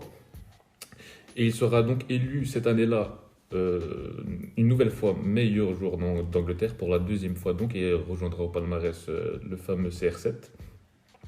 Cet été-là, le Real saute sur l'occasion et n'hésite pas à mettre la main au portefeuille en déboursant 100 millions d'euros pour s'attacher ses services. Ses débuts au Real fut idyllique. Il formera le fameux trio avec Benzema et Cristiano Ronaldo, donc la BBC. Ils remporteront cette année-là sous les ordres déjà d'Ancelotti la fameuse Décima et la fameuse Coupe du Roi avec L'action légendaire. le sprint d'Usain Bolt qui nous fait sur le côté le déboulé extraordinaire qui a marqué les esprits. Malheureusement, il a connu pas mal de pépins physiques durant son passage au Real. Il a connu des hauts et des bas avec une concurrence de temps à autre de Isco et de quelques autres joueurs. Mais il a réussi à perdurer. Une carrière au Real, c'est jamais simple. Donc il a perduré. On retiendra aussi dans son passage au Real son doublé en finale de Ligue des Champions 2018 avec 2 buts venus d'ailleurs, qui fera sans doute toute la gloire de sa carrière. Fin de carrière plus difficile, il sera donc prêté à Tottenham pour une pige pas très réussie, malheureusement encore tronquée par les blessures. De retour au Real cet été, très peu de temps de jeu, on ne s'attendait pas à grand chose en fin de contrat. Fin de carrière un peu contrastée malheureusement pour le Prince de Galles. Ouais, un peu compliqué en fin de carrière, mais quand même un joueur exceptionnel. Et une Ouais, magnifique aussi, carrière. j'oublie de notifier ses stats d'ailleurs. Bale, ça donne quoi en chiffres? C'est 219 buts, 131 assists, un goal contribution de 350. Au total, c'est 16 titres, 2 Ligas, 4 Ligues des Champions, 3 Super Coupes d'Europe, 4 Coupes du Monde des clubs, une Coupe du Roi, une Coupe de la Ligue, et élu donc 2 fois meilleur joueur d'Angleterre. Palmarès impressionnant. Et aussi une très belle carrière en sélection comme Eden Hazard. Mais on aura le temps, je pense, de se revenir un peu plus tard.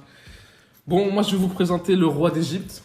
Peut-être le meilleur joueur africain de l'histoire à discuter, évidemment. Un très grand joueur, Mohamed Salah. Et ça a commencé en Égypte en 2010, quand il joue 2 ans l'Arab Contractors. Alors, je ne connais pas du tout, personnellement. Il y fait 44 matchs et il met 12 buts. Un début de carrière qui lui permet d'aller signer au FC Bâle, club en Suisse dans lequel il joue 79 matchs, mais 20 buts. Et réalise des débuts plutôt prometteurs, ce qui fait que le Chelsea de Mourinho à l'époque, si je ne me trompe pas, décide de le signer.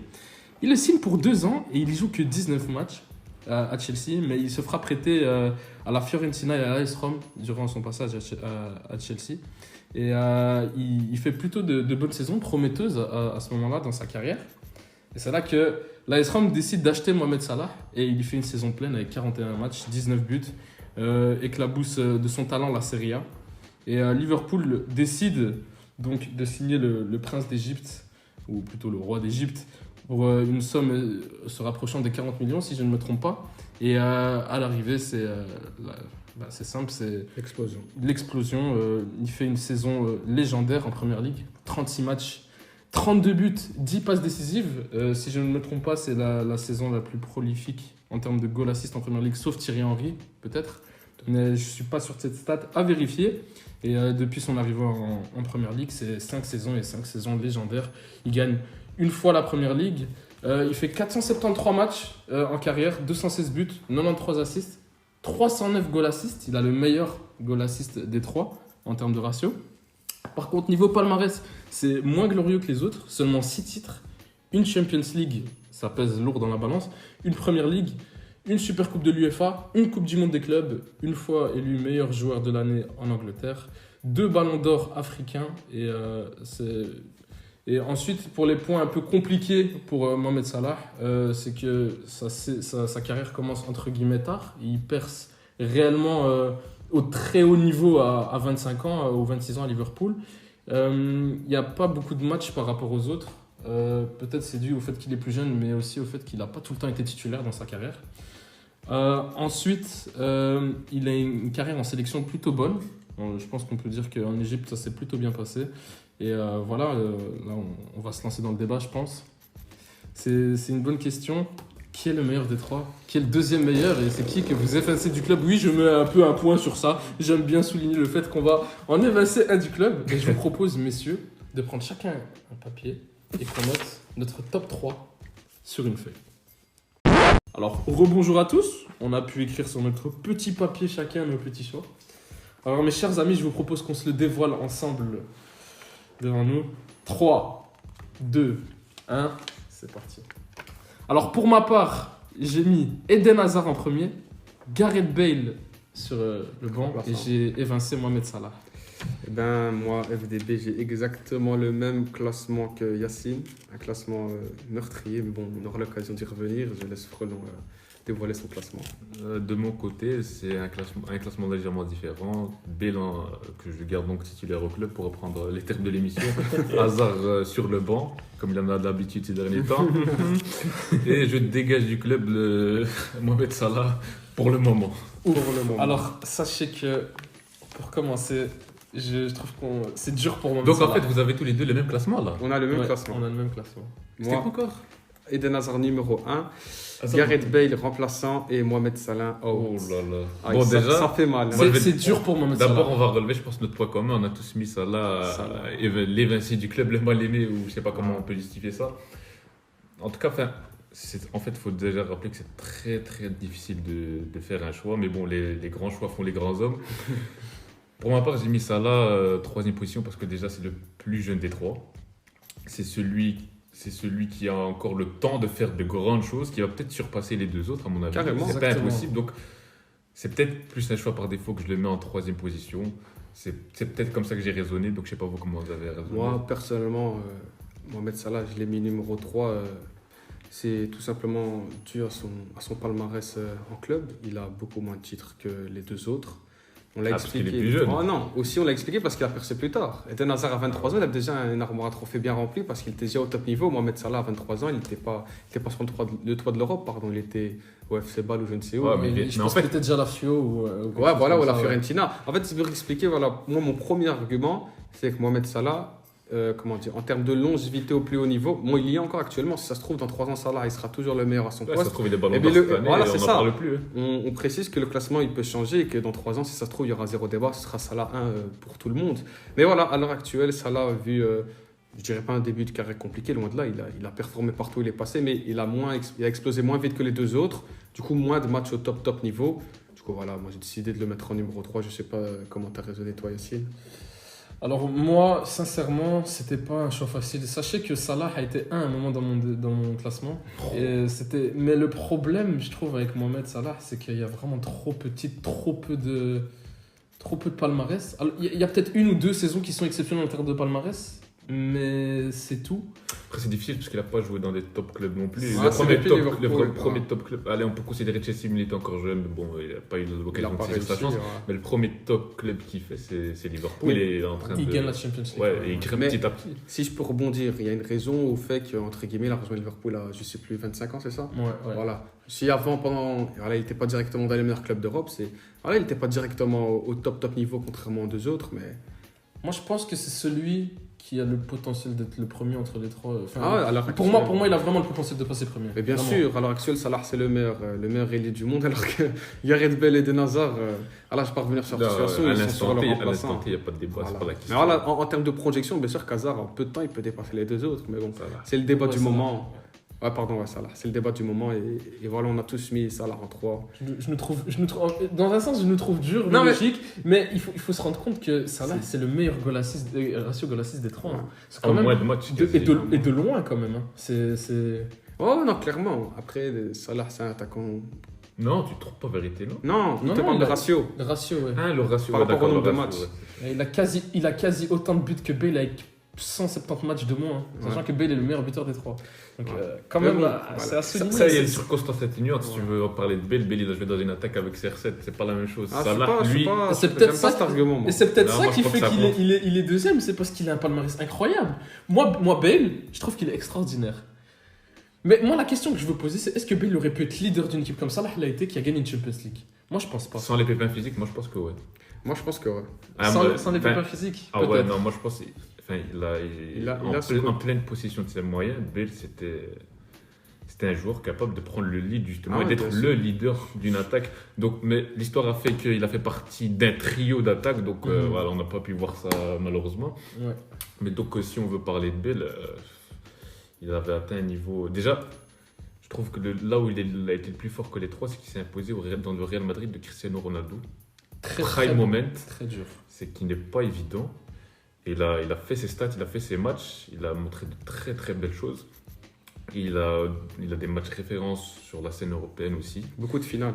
des finales aussi. Et quand tu joues au Real Madrid, ça aide. Il a fait partie d'un des meilleurs Real Madrid, qui est peut-être le meilleur club du monde aussi. Et ça, je pense que ça lui donne une longueur d'avance sur le roi des Belges. Ouais, si je peux d'abord répondre à la question de C'est Yacine. vrai que toi, tu mets Bale devant Hazard. C'est vrai que j'y ai pas Ouais. pensé.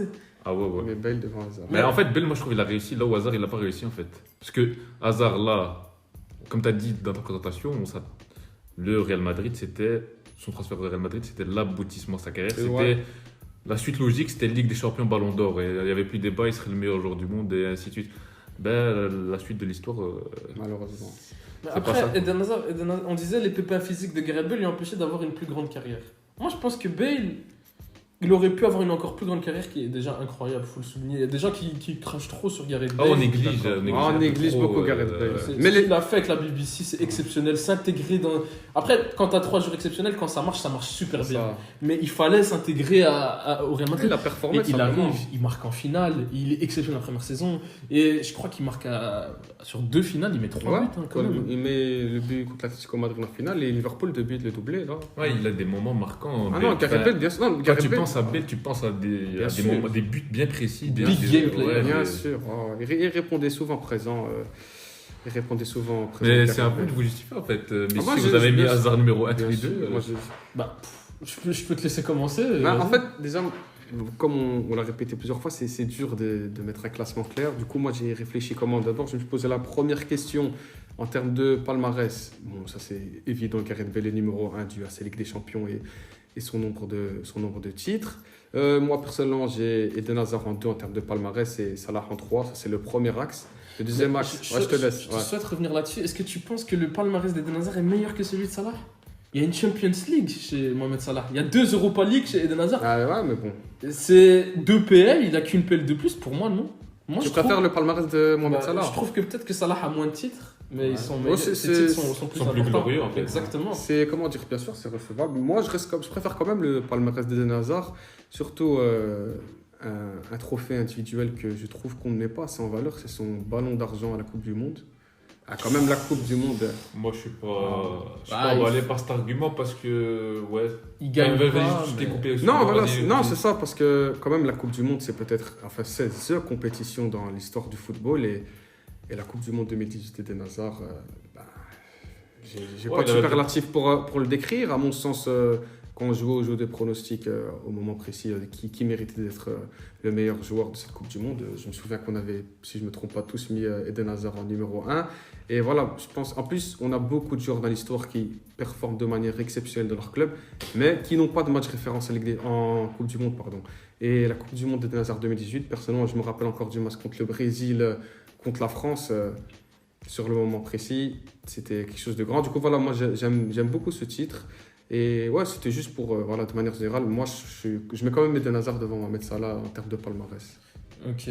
Moi, chacun- je le mettrais pas devant en termes de palmarès, mais moi, pourquoi Ex aequo. Eden Hazard est 1? Je mets quand même le Titulaire. palmarès de Salah. Pour moi, la Champions League, elle pèse beaucoup trop. C'est le titre ultime. Et il est le meilleur joueur avec Van Dijk à Mané discuter. aussi. Avec Mané, ouais. ouais. Donc, C'était qu'un de mes axes parmi les trois. Hein. Ouais, J'ai pas encore fini. Oh là là, il a préparé un Pour exposé moi- pour le. Pour moi, pourquoi Eden Hazard est devant les autres? Pour moi, c'est simple. Pour moi, il n'y a aucun des deux autres joueurs qui a atteint le niveau qu'Eden Hazard a pu atteindre. Ah, Chelsea, Eden dans sa meilleure saison. Pour moi, comme tu as pu le dire à la Coupe du Monde, mais c'est exceptionnel, c'est extraordinaire. C'est le football, c'est... Le mec, il va peut-être pas forcément te faire des stats extraordinaires, mais il n'y a personne qui a plus d'effet sur un terrain que lui. Ouais, bien Par sûr. exemple, Alexander Arnold, je crois qu'on lui avait demandé c'est qui le meilleur joueur que tu as affronté. Il a dit Eden Hazard. Mais pourquoi? Mais parce que peut-être qu'il n'a pas tant staté contre Liverpool, mais je crois qu'il marquait beaucoup quand même contre Ouais, Liverpool. il a mis quelques carottes à Liverpool. Exactement, mais sur le terrain, c'était. Non, mais excuse-moi de te couper, mais en fait, voilà, c'est ça mon argument numéro 1, c'est par rapport au prime des trois joueurs respectifs. Et je pense qu'Eden Hazard, en pleine possession de ses moyens, pour moi, c'est le meilleur joueur des trois. Ah, tu penses que. Ah oui, je tu prends pense. Hazard, Bale en pleine position de leurs Ouais, moyens. je pense qu'Eden Hazard, il a un tout petit cran dessus. Moi, je pense. Ouais. Parce que Bale, il est Moi, je juste, suis pas juste en d'accord. dessous. Moi, je suis pas convaincu. En fait, c'est deux profils différents. Après, ça relève de leur sensibilité personnelle. Moi, je trouve que dans leur style de jeu, c'était les meilleurs joueurs à ce niveau-là. Donc voilà, tu préfères le jeu de Hazard. Non, c'était même pas. Excuse-moi de te couper. Je fais même pas par rapport à France. Je pense sincèrement, bien sûr, j'ai pas la science infaillible, mais que Eden Hazard, c'était le meilleur joueur des trois en pleine possession de leurs moyens. Mais Prends comment pas tu peux beaucoup de Salah, justifier quand même, ça Non, Salah aussi. C'était pas mal. Pour moi, moi, je mets Bale et Salah. Non, je mets quand même Salah juste, mais vraiment juste en dessous de Gareth Bale en termes de prime. Mais Salah, pour moi, s'il continue à ce niveau-là, lequel il est actuellement, il a fait des saisons C'est monstrueuses vrai en que, première ouais, ligue. c'est vrai. Il a la saison qu'il a Champions League, je crois, il met 10 buts. Salah, c'est un joueur, il est là dans les grands rendez-vous et son prime, il a commencé depuis 4 ans et depuis, il est super régulier. Moi, je pense que, alors peut-être qu'il atteint pas le niveau individuel que les deux autres ont pu atteindre, mais quand même, Ouais, il a pas rougé. Il s'en rapproche. Ouais, il s'en rapproche, Il peut clairement. peut-être même les atteindre aussi, on en sait rien. Après, Salah, il a le. Comment dire? Il a l'avantage qu'il a, je trouve, c'est que, comme je vous ai pu vous le dire, il est meilleur joueur de son équipe. Eden Hazard, c'était le meilleur joueur de son équipe. Non, c'était le meilleur joueur de Chelsea, aucun débat là-dessus. Mais jusqu'où est-il allé en étant le meilleur joueur de Chelsea? Ouais, ça, c'est C'est- vrai que c'est une Ça bonne doit nous question. dire qu'il a mis numéro 1. Bah, pour moi, c'est quand même. Je pense qu'il a pas eu de chance dans sa carrière. Il est arrivé dans un Chelsea qui n'a jamais été, pour moi, capable d'aller chercher la Champions League. Et il a toujours performé, lui Ouais, personnellement. c'est vrai que tu relèves quelque chose d'important. Pour moi, il faut placer aussi le curseur Ligue des Champions, en fait. La Ligue des Champions, on sait que c'est peut-être la compétition avec le niveau le plus élevé. C'est là où, globalement, on juge les grands joueurs, les joueurs qui font partie de l'histoire. Et l'histoire d'Eden Hazard en Ligue des Champions, C'est vrai, peut-être être dure, mais elle est inexistante, en fait. Alors, c'est sûr que jouer à Chelsea, ça ne l'a pas aidé. Ça l'a pas aidé. On attendait justement ce transfert au Real pour avoir ces réponses-là. Ben, ces réponses, on ne les a Mais- pas eues. D'ailleurs, c'est caractérisé puisque par Eden Hazard, il a quand même 2 Europa League. Ça montre que malheureusement, dans sa période de Chelsea, c'était un Chelsea qui bataillait pour se qualifier en Ligue des Champions. Et le peu de fois où. Il a quand même quelques bons matchs en Ligue des Champions. hein. Il n'y a pas tout à. Il y a Si pas un tout. match contre non. Paris, si je me trompe Même pas. contre, l'époque. même contre le Barça, non. Ah, je sais pas. Non, mais c'est les matchs en fait, qu'ils perdent à chaque Bien fois. sûr, mais comment dire? C'est pour mettre en valeur le fait que malheureusement, il n'a pas eu autant d'opportunités que ça dans un Chelsea compétitif. Mais moi, je voulais revenir sur mon argument. Bah, je te laisse, vas-y. je te Mais laisse. excuse-moi, Pas mais de souci. Hazard, même quand il arrive au Real Madrid, pour moi, il a jamais eu une équipe aussi forte que Bale a eu au Real Madrid ou Mais que Salah voilà, avec le Liverpool. exactement. Il a Mais- jamais été dans une équipe qui serait capable d'aller chercher la Champions League. Après, c'est vrai qu'avec le Real, si lui était performant, peut-être que le Real était capable d'aller chercher la Ligue des Le Real, Champions. pourquoi ils l'ont acheté? Ben, justement, ils attendaient que ça vienne de lui et que c'était soi-disant. Bien sûr. Enfin, c'était un des meilleurs joueurs du monde à cet instant-là. Et du coup, c'est ce qu'attendait le Real Madrid et il n'a pas confirmé. Bah, du coup, là, justement, sur ce quoi on est en train de parler, c'est la question. Je vais revenir après sur le Prime parce que j'ai encore quelques munitions dans ma cachette. Oh là là Mais là là. sur la question de longévité, vous placerez le curseur comment? Pour vous, c'est qui a été le plus performant au plus haut niveau en termes de temporalité? Hazard. Eden Hazard, tu mets? Moi, je trouve que c'est similaire. Égalité les trois? Ça Non, s'entend, après, ça s'entend. Après, ça dépend ça large jusqu'où il va, mais À l'heure actuelle. alors, Alors, on c'est comprend. plutôt similaire. Et donc, ouais, Eden Hazard, c'est début en Ligue 1 jusqu'au moment où il quitte Chelsea, donc 2018, je crois qu'il commence en Ligue 1 en 2010. Pardon? Eden Hazard, il commence en Ligue 1 En en 2010. 2010. 8 ans, mais sérieusement, c'est le deuxième meilleur ailier du monde après Cristiano Ronaldo. mais Neymar arrive et... Ah ouais, non, parfois il y avait des avec Neymar, quoi. Ouais, c'est Après, ça. bon, même si pour moi Neymar, au moment était devant, ça s'entend, quoi. Ouais, bien Mais sûr. Bale, c'est quoi son prime aussi alors? Mais Bale, le problème, c'est que Si pendant tu- son prime, il y a beaucoup de blessures par rapport à Eden Hazard. Il y a beaucoup moins de C'est vrai matchs. je qu'en trouve. termes de régularité, c'est un peu en dessous Gareth Bale. Ouais, c'est ce on qui lui a regarde. fait défaut, c'est sûr. Bale est plus vieux qu'Eden Hazard. Il a quand même 100 matchs en moins qu'Eden Hazard. Ouais, ça Ouais, il ça a veut pas dire été ce que ça épargné c'est par vrai des que ça veut blessures, dire. c'est sûr. Donc voilà, en termes de longévité, du coup, ex-aequo pour Frelon.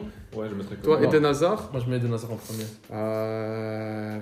assez compliqué à répondre. Je serais tenté de quand même mettre ex-aequo parce que, bon, ça là, on l'a déjà répété, l'histoire de. Il a commencé plus tard au top level. Gareth Bale est pépin physique, mais Gareth Bale, quand même, ok, il a moins de matchs, on va dire, mais Gareth Bale, les matchs qu'il joue avec le Real Madrid, c'est le Non, c'est top niveau. Top niveau. C'est encore un niveau au-dessus de ce qu'Eden Hazard a eu à Chelsea en première ligue, par exemple. Donc pour toi, Bale, quand il a eu des matchs au top niveau, ça a été meilleur qu'Eden Hazard. Non, en fait, Ouais, c'est carrément ce qu'il dit en fait. Bah, non, Appelons un chat un tu chat. n'as pas compris ce que j'ai dit. J'ai dit qu'en fait, Eden Hazard, il a plus de matchs top niveau. Mais la qualité des matchs de Gareth Bale, tellement ils sont énormes. Voilà, je serais comme Frelon, moi je mettrais égalité. En termes de longévité au top level. Ok. Et Malheureusement, Gareth Bale s'est entaché par ses dernières saisons, tout comme Eden Hazard. Par exemple, un des deux, si Hazard, son transfert à Madrid, on va dire, se passerait comme prévu, ben, j'aurais mis Eden Hazard en 1. Mais là, voilà, solution de facilité, je mets ex-aequo les trois en termes de longévité. non, on reste quand même sur un sentiment, un goût amer avec Hazard. Ah, mais C'est- ouais. C'est quand même. Même maintenant, il n'est même pas encore si vieux que ça. Et pour moi, il a Ouais, vraiment encore des choses à donner. C'est bien tellement sûr. dommage.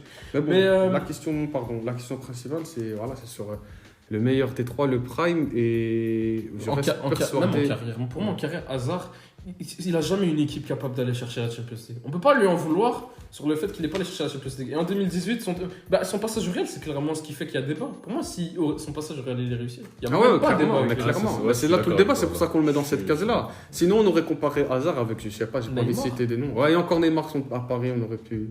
Ouais. Ouais, bon, Ouais, on va pas rentrer dans ce genre de débat, mais bon. euh, Juste, voilà, aujourd'hui, j'enfile ma cape belge. Oh là là là Je là. suis venu. Il a mis ses gants de boxe. J'ai mis mes gants de boxe. Il Je est suis venu combattre l'amnésie, oui, les amis. Combattre l'amnésie, parce que c'est vrai, c'est un phénomène humain. Le temps Hazard à Chelsea, ça date quand même dans les Ouais. cerveaux. Il y a plusieurs années qui sont passées. Et voilà, j'ai pris soin de récupérer quelques déclarations de joueurs qui ont joué avec Eden Hazard à Chelsea pour rafraîchir la mémoire, le statut qu'il avait. Mais il veut nous éteindre. Ah il est non, en mais- guerre. Voilà, parlons de la première manger Pedro, grand joueur qui a joué au Barça, à Chelsea. Maintenant, c'est un peu plus compliqué. Alors, Pedro qui a connu de grands joueurs, Pedro qui nous dit Hazard est parmi les 3-4 meilleurs joueurs du monde. Ensuite, Juan Mata, Manchester United, Chelsea, il a connu. Hazard est le meilleur joueur que la première ligue ait jamais connu. Ça sort de la bouche de Juan Mata, pas de moi. Hein. Ah ouais, non, je dis pas qu'il a raison. Je dis que, voilà, ça veut dire quelque chose. John Terry, bon, on pourrait dire qu'il est biaisé par son statut de supporter de Chelsea. Eden Hazard est tout en haut avec Messi et Cristiano Ronaldo. Eto'o, Samuel Eto'o, on connaît Samuel Eto'o, cru. Samuel Eto'o qui n'a pas peur de mâcher ses mots. Il a joué avec Messi. Hein. Ouais. Eden Hazard est au même niveau que Lionel Messi. Et j'en passe, j'ai pas envie de faire un monologue et de recenser toutes les déclarations sur Eden Hazard, mais c'est juste pour vous rappeler que, je sais pas si vous vous souvenez, Eden Hazard à Chelsea, en pleine possession de ses moyens, c'était numéro 1. À Il son était poste, inarrêtable. ah oui, non, à son poste, il n'y avait personne pour le concurrencer dans le monde. Et je termine là-dessus, une petite stat qui, moi, personnellement, me fait rire. J'ai une stat avec moi, le plus grand nombre de dribbles réussis en première ligue depuis la saison 2015-2016. Vous voulez savoir Eden Hazard est combien? Il est numéro 3. Il a joué son dernier match en première ligue en mai 2019. C'est une Ça veut dire depuis mai 2019, la stat continue et Eden Hazard est toujours dans le top 3. Ah, donc il a signé en 2019 au Real pendant. Ouais, non, Ah, bah oui, 2019, ouais, c'est l'année au Coupe du Monde, il aurait dû 9 aller au ans de Real. prime, Voilà. alors même pas 8. Ça, c'est de la stat. hein. Ouais, Bah, donc je suis il est désolé. toujours dans le top 3 alors qu'il a quitté le club il y a Oh là là. 3 ans. C'est Mais lui pour ou moi- plus. C'est moi Pour qui moi, t'as plus. Pour moi, il est au-dessus au niveau, à son meilleur niveau. Eden Hazard, pour moi, dans toute la décennie, il y a Cristiano, il y a Messi. Il y a- En termes il y de a- niveau pur. niveau pur, sur les ailes en tout cas. Ah, Neymar. Pour moi, il y a Neymar et Hazard. Et Voilà. jusqu'en 2019, ça discute. Et encore Neymar, ces dernières. Bon, il est exceptionnel. Non, Neymar On à va son pas prime, revenir- pour on va moi, pas il revenir est. sur Ouais, Neymar. on va pas revenir sur Neymar. Mais Hazard, c'est pour moi. Voilà, un juste, très- voilà, j'ai pris soin de faire ça pour vraiment vous rappeler que Eden Hazard, c'était vraiment un phénomène. Maintenant, ça paraît un peu drôle quand on voit cette situation à Madrid qui est derrière des certains Rodrigo, etc. Mais bon, c'était, voilà, j'avais envie vraiment de piquer en vif et vous rappeler. Mais Eden Hazard, je c'était- comprends les arguments. Non, d'Azard. je comprends Dans le totalement. sens où Bale, c'est. Moi, Bale, pour moi, ce qui le fait le plus pencher dans la balance, c'est 4 LDC et décisif très souvent dans les C'est grands vrai, rendez-vous. c'est vrai. J'hésitais avec Bale. Ouais, Moi, Bale, j'ai c'était beaucoup pas hésité avec facile. Bale. Ouais. Mais voilà, encore une fois, j'ai remis l'accent sur le prime. Qu'est-ce que vous en pensez? Moi, je Toi, tu moi penses aussi, que c'est d'un hein. hasard Ouais, numéro moi, je 1 en pense termes qu'on de peut prime? tirer le même constat sur Gareth Bale. Enfin, je veux dire, si Tu penses? j'ai pas fait ce travail en amont des déclarations, tout ça, mais si on se remémore un peu les années en arrière de Gareth Bale, il avait aussi J'ai une atteint question à te poser, excuse-moi de te Dis-moi. couper. Est-ce que Gareth Bale a déjà été considéré comme le meilleur à son poste? Impossible, il y avait Messi. C'est impossible. Non, même pas, hors Messi. Hors Messi, bah, Tu je penses? pense que ouais. Hors Tu Messi penses? à son Moi, je poste, pense ouais. que ouais. Ouais. Ah ouais. Tu vois, non, mais est-ce que ça faisait l'unanimité? Je te demande dans tes souvenirs, hein, c'est pas une réponse Il définitive. avait Arjen Robben, Ouais. avec qui tu peux discuter, mais pour moi, Bale, à des moments, il était plus fort que Robben. Ah, ça, c'est tout un autre débat, mais bon. Ouais. Mais Voilà. Ouais, Bale, ça s'entend, bien sûr. Moi, Gareth Bale, c'est modulable. J'aurais pu le mettre numéro 1 largement. C'est juste, voilà, je vous pose la question en termes de. Voilà. Est-ce que Bale a déjà fait l'unanimité à son poste? Ah ouais, On a non, vraiment pour te après- répondre, oui, moi Ouais. je pense clairement que Il était c'était considéré comme le meilleur à son poste. À son prime, c'était la référence au poste d'ailier droit vu qu'il jouait. il a fait une frappe, mon pote. Ah ouais. En fait, c'est un joueur particulier parce que c'est un joueur qui a des qualités très différentes d'Hazard, par exemple. Ça touche moins de gens, peut-être. C'est peut-être un peu plus brut, c'est peut-être moins esthétique, mais ça n'enlève pas moins que c'était. Tu penses que ça a joué sur sa Moi, je suis reconnaissance? persuadé. Moi, je suis persuadé. Moi, je que, suis pas c'est persuadé. peut-être moi, Moi, je pense qu'il a a. Excuse-moi de couper, il a quand même un jeu spectaculaire, je trouve. hein. spectaculaire, mais Un c'est joueur moins- qui est rapide, qui c'est est moins physique, YouTube, qui a. c'est moins highlight, il n'y a pas de. Ah, sérieux il y a Moi, moins- il y moi, a moins je trouve physique. justement- Même si moi je trouve que c'est un joueur qui driblait beaucoup, qui avait une belle finesse technique. Et je trouve d'ailleurs que c'était un joueur c'était le plus complet des trois d'ailleurs. Enfin voilà, il avait un jeu de tête incroyable, une patte gauche rapide, puissant, capable d'éliminer, très efficace, redoutable dans la surface. Et je pense que c'est celui qui rassemble le plus de qualités de footballeur parmi les trois. Ah, en termes de. C'est celui-là qui a moins de- bien c'est sûr. celui qui a moins de lacunes en fait. Je suis d'accord avec toi. En termes- Moi, le je plus sais complet pas. des trois, c'est. Non, c'est le plus complet des Le trois. Pour plus moi, c'est complet, Gareth Bale. ok, mais- D'ailleurs, excuse-moi de te couper, Ouais. ça se caractérise par les postes qu'il a joué. Il a joué partout. C'est vrai. Ça veut tout dire. Même Ouais. Si on répond, pardon, c'est le plus Mhm. complet, oui, c'est Gareth Bale. Après, plus complet, ça veut pas dire le meilleur. C'est ça Mhm. la question. Après, aussi, juste pour revenir sur un dernier point, carrière en sélection, Gareth Bale, je les trouve incroyables, personnellement. Une Justement, belle carrière en ouais, sélection. tout à l'heure, quand tu as dit est-ce que Gareth Bale peut endosser le rôle de patron dans une équipe Ça si répond à il la serait pas dans le question. trio, bah, ça, j'ai oublié de te le dire, sa carrière en sélection répond. Ouais. Moi, Gareth Bale, quand il y jouait avec le Pays de Galles, c'était le roi du monde. Ouais, Ah, il a je, mis- je suis assez d'accord avec toi.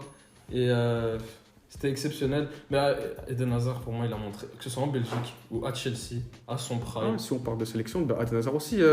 Eden Hazard, meilleur passeur de l'Euro, ça c'est une stat que les gens oublient. Quand même, ça c'est une bonne statistique. Coupe du Monde, il est pas meilleur passeur aussi. Je suis sais. pas Il sûr. finit à 4 passes D. Après, je sais pas si c'est le meilleur, mais bon, quand même deuxième au classement général. Ouais. Eden Hazard, sa carrière en sélection, elle est plus que réussie. C'est exceptionnel. Mais Et moi, je pense Salah, que vous négligez trop son passage au Real.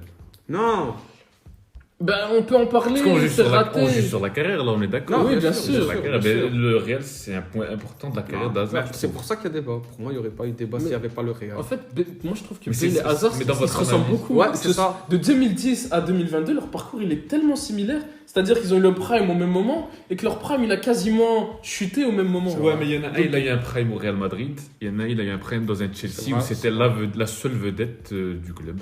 Ça s'entend, je C'est suis vrai, d'accord, c'est je suis vrai. d'accord avec Frelon. Ouais. Après, voilà, comme De on toute a façon, dit, y a pas vraiment de Bale, réponse. malheureusement, dans son prime, il y a eu des pépins. À un moment, il y avait la concurrence avec Isco. Ouais. À un moment, il y a eu les petites blessures. Ah, surtout les blessures Il y a eu deux saisons. saisons où Isco, Il n'était pas loin d'être devant. hein. Il était devant. Ah ouais, même, ouais, non, il y a des oui, moments où il était d'accord. devant. Alors que Eden Hazard, que ce soit sous Conte, sous Mourinho, sous je sais pas qui tu veux. Bah, Eden C'était la Hazard, tête de il gondole. serait, moi je suis persuadé que Eden Hazard il serait venu au Real Madrid en 2014 ou en 2015. Ah, Pour moi, aussi. ça aurait été injouable. Le Ok. Real, ça aurait été injouable. Ils étaient déjà injouables, Ouais. mais même peut-être que Bale était plus complémentaire aux deux autres, mais Eden Hazard, je suis persuadé que s'il aurait été au Real Madrid, ça aurait été un carnage. Mais même 2018, il arrive. Qu'est-ce que tu me racontes 2018, il est en pleine forme, il est au top de sa Là, il arrive carrière. en 2019, il Non, est il- très fort. Mais Non, il était il fort, sortait de la il était Coupe du fort. Monde du Ouais, siècle, il était peut-être. Non, c'est l'année un an d'après. après. Un an Mais, après mais la il, Coupe du il a fait une bonne saison. Chelsea, Mais il a d'ailleurs, fait il une gagne bonne l'Europa saison, League, il enfin, fait une je veux saison dire, incroyable. Il n'y avait pas de problème Ouais. jusque-là. Non, je suis d'accord avec Frelon. Mais je Et pense donc, qu'à un c'est pas- moment, le corps a lâché, hein, c'est ça. On va pas revenir Ouais, sur bon, pourquoi c'est- Hazard a On flopé va au pas comme le Real. juger, ouais. on va pas le juger, ça. Mais ouais, non, bien sûr, il a raison de mettre en évidence le fait que Hazard, malheureusement, Real Madrid, c'est pas trop ça. C'est ce qui rééquilibre la balance, à mon sens. Et son parcours ressemble à Gareth Bale. C'est pour ça que j'hésite entre les deux. Et malheureusement, Mohamed Salah, en vrai, on est un peu dur avec lui. On parle Moi, pas je assez de lui. pense que Salah, Va le dans dépasser. les prochaines années, il va les dépasser. Tu penses? Mais moi, je pense Ouais, que c'est ça pas dépend. impossible. C'est S'il pas va impossible. chercher une Champions C'est pas League, impossible. une Première League ou qui sort sur des matchs marquants, etc. Je pense qu'il va aller les chercher. Ouais. Franchement, niveau statistique, il est au-dessus. Alors peut-être que dans les matchs. C'est pas que les statistiques. C'est pas, aussi, mais tu vois. il est aussi énorme. Surtout cette saison, je le trouve Non, mais- énorme. Ouais, je suis d'accord avec Énorme. toi, bien sûr. Les statistiques, c'est très important, mais j'aime bien préciser que, surtout pour un joueur comme Eden Hazard ou comme Mhm. Gareth Bale, Eden Hazard à la Coupe du Monde contre la France, il marque pas, il fait pas de passe décisif. On Non, a c'est tous le son match match en du tête. siècle, hein. Voilà, tu vois, c'est ça. C'est pour ça que, bien sûr, il faut mettre en évidence les stats de Salah, mais en vue de comparaison avec les deux autres, c'est pas le plus important. Mais c'est important, c'est pas le plus important. Mais tout bonnement sur Mohamed Salah, si Mohamed Salah il nous fait une Lewandowski dans le sens où à 34 ans il est encore performant, il sera loin devant les Ouais, autres. je pense Ouais. aussi. Mais Voilà, je pense que c'est le débat du moment. Je pense qu'on va terminer là-dessus. C'est Hazard, Bale, ça se discute. Je pense qu'ils sont quand même les deux devant, pas loin devant ils Salah. sont très proches, ça c'est sûr. Après, Ouais. ça se joue à des détails comme Ça se joue à toujours des détails, ouais. avec des joueurs de cette qualité-là, de ce niveau-là. Si ça se trouve, Hazard il va retourner à Chelsea, il va regagner meilleur joueur de Première Ligue. On aura notre discours. Hein, Ça, là, c'est Qui peut-être- sait Ah, Qui sait. Mais en tout cas, c'était un débat super sympa et je propose qu'on passe à la partie quiz. C'est parti pour la séquence quiz. Dans cette séquence, je donne certaines statistiques sur un joueur et nos chers invités essayent de deviner quel joueur c'est, chacun à leur tour. Alors, à chaque erreur des deux participants, je donne un nouvel indice. Et celui qui trouvera en premier gagnera le point, c'est logique. Alors, comment on procède? C'est chacun répond une fois, puis l'autre deux fois, puis l'autre Ok, comme la semaine passée. deux fois, Mm. exactement. Donc, je vais commencer avec le premier joueur auquel j'ai pensé cette semaine. Alors, je vous donne le premier indice, c'est un attaquant. Et ses stats en carrière, c'est 683 matchs, 270 buts et 105 passes décisives. Qui commence? Combien de buts, pardon? 270 buts, 105 passes D en 683 matchs. C'est tout ce qu'on a comme info. Ouais, c'est la première info. Rien de plus, rien de moins. Au début, c'est la Les première. chiffres. On est dans des chiffres de lettres. Allez, je vous donne une info. Il a joué en Liga. En Liga. Ouais. Liga. Ouais, j'ai envie de- Oh, allez-y, hein, parce que. Soldado. Soldado, non. Combien de buts t'as dit 683 matchs, 270 buts, 105 passes décisives. Falcao. Non. Second indice, il a déjà joué une finale de Ligue des Champions. Ouais. C'est à C'est toi encore, à mettre. C'est encore Ouais. trop long. Finale de Ligue des Champions, tu m'as dit. Donc c'est quand même un grand joueur. hein. Diego Costa. Diego Costa, non. J'allais le dire. C'est-à-dire c'était mon prochain, je crois. Donc, du coup, là, je dois réfléchir un peu. Je pense qu'il est. Non, je donne plus aucun indice. Attends. Bon, pour pas prendre trop de temps, David Villa. Non plus. Pourquoi t'hésites? Je sais pas pourquoi j'ai déjà regardé. Ouais, d'accord. Du coup, c'est à qui? C'est encore à moi. C'est encore à toi? Alors, vas-y. Hein. Je mets un indice. On a fini le round. Ah ouais, c'est vrai. Prochain indice, il a été transféré 2 fois dans sa carrière. Ouh, 2 fois. Ouais, 2 fois. Quel indice Non, ouais, 3 fois. Excuse-moi, 3 fois. Raoul. Non. Attends. Pas si simple que ça, hein. Ouais. Ah non. Mais pas qu'avec évident. des chiffres, c'est compliqué. Ah ouais, c'est Ouais, pas ouais. évident. 3 transferts. 3 transferts, une finale de LDC. Une seule finale de Ligue des Champions. Je précise pas. Ah, Donc 683 matchs, 270 buts, 105 passes décisives. Ah, il fait beaucoup de passes. Ouais. Il a eu 3 transferts dans sa carrière. Il est passé par la Ligue. Voilà, je donnerai pas plus d'indices pour pas d'injustice. Mais je te laisse répondre. 283 buts. Pas si simple. hein. Pas si simple. Pas mais évident du tout. Quand vous allez l'entendre. Avec ce genre d'indice, c'est pas évident. C'est peut-être tout le monde en fait. Ouais, c'est ça. Ah, j'ai envie de dire Morata. Attends. Non plus. Non plus. Bon, Je pense que je vais vous laisser 10 secondes pour répondre chacun, comme ça on Ah va ouais, enchaîner un peu sinon on plus va vite. jamais avancer. c'est à mon tour. Non, c'est encore une fois. Ah, c'est encore à moi. Ouais, pardon. une fois. T'as 10 secondes. Forlan. Non plus. Ah, pas mal. Je vais vous donner un prochain indice. Non, il doit répondre d'abord, non Ouais, je dois Ah répondre. oui, Ouais, c'est vrai, ouais, c'est vrai, ouais, c'est vrai. je dois Attends, répondre tu dois d'abord. répondre une seule fois. Attends, 3 transferts. 3 transferts. C'est impossible, ça peut être n'importe qui. On sait rien. 3 transferts, ouais. Je vais dire un nom pour pas. Pourquoi qu'on reste bloqué dessus? Je sais pas. Aucune idée. Euh, Ouais, ton- je passe mon tour. Tu passes Là, j'ai pas d'idée. Ouais. Ok. Là, on dirait Raoul Garcia. Pourquoi pas? Je vais vous donner encore un indice. C'est un plus gros indice. Ah, d'accord. Ok. Il n'a joué qu'en Liga. C'est pas David Villa. Non, c'est pas... il a déjà dit David Villa. Mais Non, t'as je 10 l'avais secondes. déjà- non, je l'avais déjà dit. Ah, ok. T'as Non, 10 parce qu'il a joué en secondes. MLS. Il a ouais. joué Il a joué qu'en Liga. Qu'en Liga. Ah, ça, c'est un 10 vrai secondes indice, pour ça. répondre. Ok. Ça, c'est un vrai. 10 secondes pour répondre. Tu dois donner une réponse parce que ça va. Je dois donner une réponse. Ouais. Je vais dire n'importe quoi. Je sais pas. Comment il s'appelle Non, c'est bon, je passe mon tour. Tu passes ton tour, t'es J'ai sûr pas, j'ai pas. Attends, En mais 10 secondes, j'ai pas. 10 secondes. C'est Pas quoi casser. non Je plus. pense à lui, justement. Mais non, Mais il a joué à il est Dortmund, c'est ça que je me suis dit. Encore une fois, attends. 3-30. C'est drôle parce que quand vous allez l'entendre, vous allez crier Ça au paraît scandale. évident, ouais. C'est encore Coréen. 3 secondes. Non plus. Non plus. Ah, il y a plus d'indices. Encore une fois, et puis je donne un indice. Ok, juste ceux qui écoutent, essayez de jouer en même temps que nous. Ouais, On va aller voir que c'est pas si facile que ça. Ok, en Liga. Que en Liga. T'as encore 5 secondes pour Je sais pas répondre. qu'il a été chercher ce fou, mais. J'en dirai pas plus. Que en Liga. J'ai pas de nom. Ok. Prochain indice. Il a gagné l'Europa League. Ça m'aide pas. Ok, je vous en donne encore un. parce Attends, que je attends, pense- c'est non, pas non, attends, non, ok, t'inquiète, ok. t'inquiète. Il a gagné l'Europa League. Ouais. Encore une fois, 10 secondes pour répondre. Ça doit être. Je crois que vous avez vraiment du mal, hein. 3, 2, 1. Je pense qu'à Soldado. C'est encore une fois à toi ou c'est à Non, moi j'ai fait ça à Frelon. C'est à Ok. moi. À toi. Je pense qu'après celui-là, je vais encore donner un indice. Elle jouait que en Liga.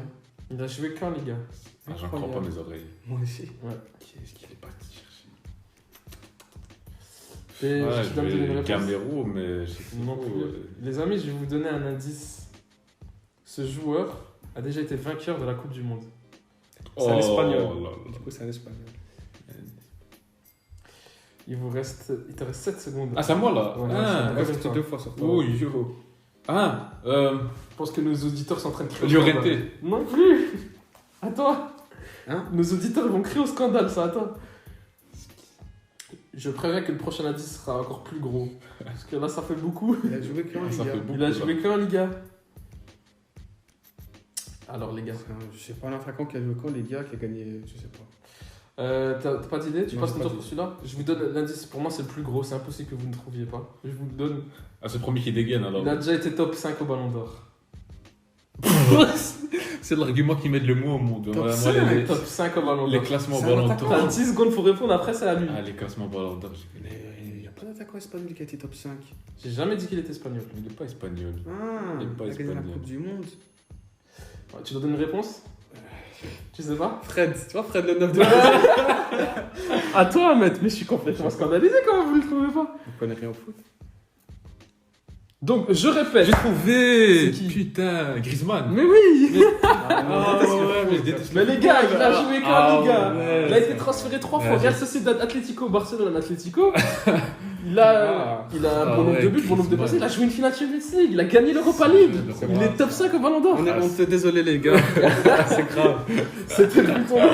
En fait, je me suis mis dans une matrice qui était espagnole. Il me dit, Ouais, les mais c'est gars, ça, le il a problème. gagné la Coupe du Monde, je pense que c'est la Coupe du Monde 2014. Ouais. C'était sûr, c'est un espagnol. Ah ouais. Mais en plus, Griezmann, il est presque espagnol. Mais c'est ça. L'Uruguay, ce type. Donc c'est un point pour Ahmed. Ah. On passe au prochain joueur. Là, je vais déjà vous donner pas mal d'indices dès le début parce qu'il va être très difficile à trouver. D'accord. Le deuxième joueur, c'est un joueur qui a joué en Espagne et en Angleterre. Et je vous propose de faire une nouvelle méthode pour trouver ce Espagne, joueur. Angleterre, d'accord. Chaque fois que vous voulez répondre, vous devez lever la main. D'accord. Mais vous ne pouvez pas répondre tant que l'autre n'aura D'accord. pas répondu. Ça va, Ok. ça marche. C'est un joueur qui a joué en Espagne et en Angleterre.